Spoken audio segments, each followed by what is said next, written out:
Okay, let's see if we can wrap this up. Okay, so let's say we're going to find something like this, and we try direct substitution. Well, we're going to get 1 over 0 right here, so direct substitution is not going to work. Okay, so basically what I want you to look for as far as the squeeze theorem is that you see like the sine or the cosine of something. Okay, so, and I want you to remember, just like sine, that the cosine of whatever, it doesn't matter what you put in there, 1 over x squared, pi over x, all sorts of things. It's always going to be between -1 and 1. Okay, so keep that in mind. We're going to start with that.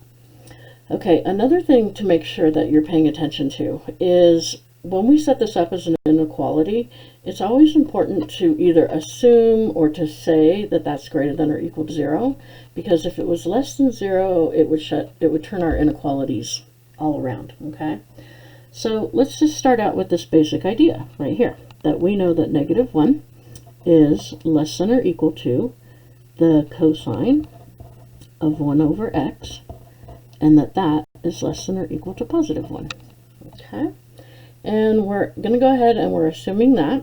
So now I'm going to multiply everything by x cubed. Okay, so I'm going to say that x cubed by that,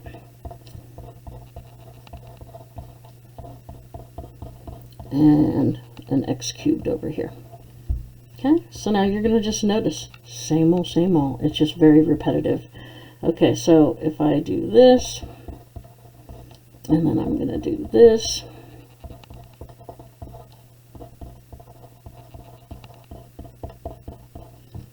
and then I'm going to do this.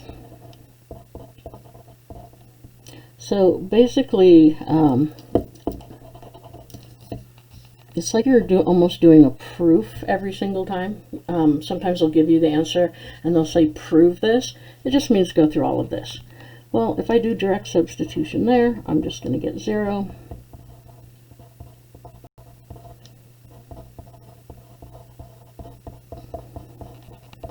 And therefore, by the squeeze theorem, okay, I'm going to be lazy. If this was a test, I want you to write that out. I don't know that that's a standard.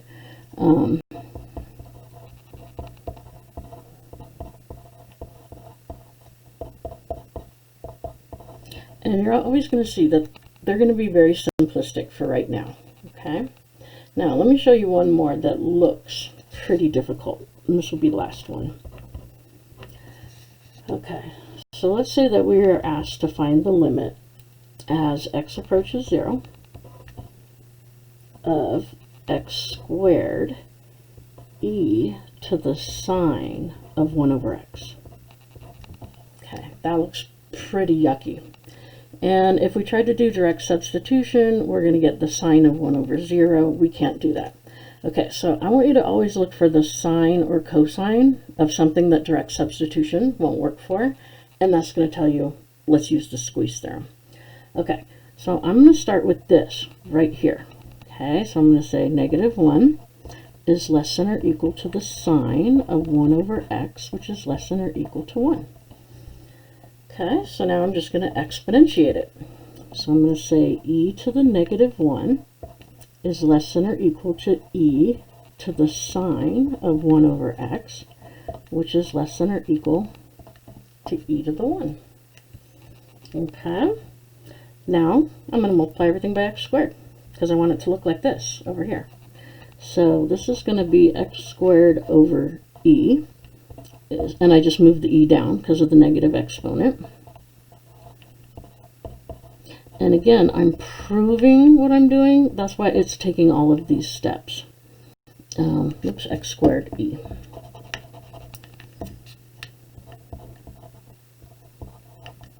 Okay, so now I'm going to take all those limits.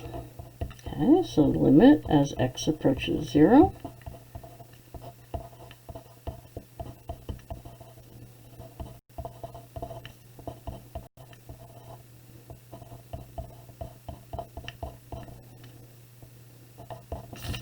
Kind of a long process. Limit as x approaches 0 of x squared e. Okay, well, if that's 0, then that's 0.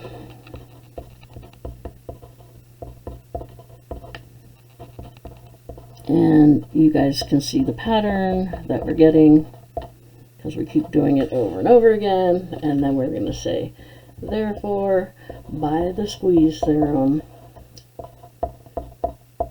blah, blah, blah, you know, okay? So make sure that you talk about that you always say by the squeeze theorem, but that's basically it. You're just kind of developing it, okay? So sometimes you'll just get an equation like this, and they'll say find that limit.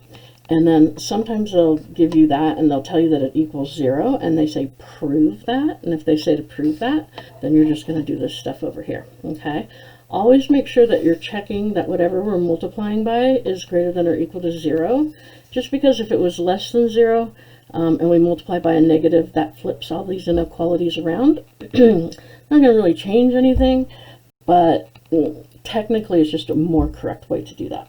Okay, so I'm just going to post like a couple of problems that I want you to try with the squeeze theorem, and remember that if you get those in before break is over, then you get some extra credit.